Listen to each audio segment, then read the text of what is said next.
ذالک الکتاب لا ریب فیہ، فرمایا کہ یہ وہ عظیم المرتبت کتاب ہے جس میں کسی شک و شبے کی کوئی گنجائش نہیں۔ باقی حضرات نے یہ ترجمہ کیا کہ اس میں کوئی شک نہیں۔ یہ ترجمہ لفظاً تو صحیح ہے، لیکن معنویت کے اعتبار سے اس لیے صحیح نہیں ہے کہ خود قرآن میں ہے کہ وَإِن كُنتُمْ فِي رَيْبٍ مِّمَّا نَزَّلْنَا عَلَىٰ عَبْدِنَا فَأْتُوا بِسُورَةٍ مِّن مِّثْلِهِ، کہ اگر تمہیں اس کلام میں جو ہم نے اپنے محبوب پر نازل کیا کوئی شک ہے کہ یہ کلام ربانی نہیں ہے،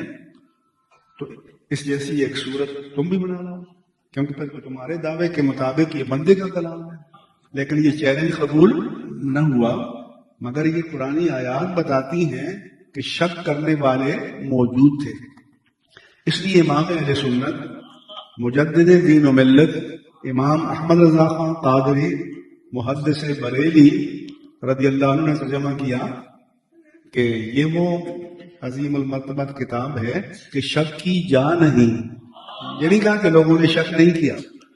یہ کہا کہ اگر اس کی حقانیت کے دلائل پر تم غور کرو گے تو اس نتیجے پر پہنچو گے کہ اس میں شک کی کوئی گنجائش نہیں ہے۔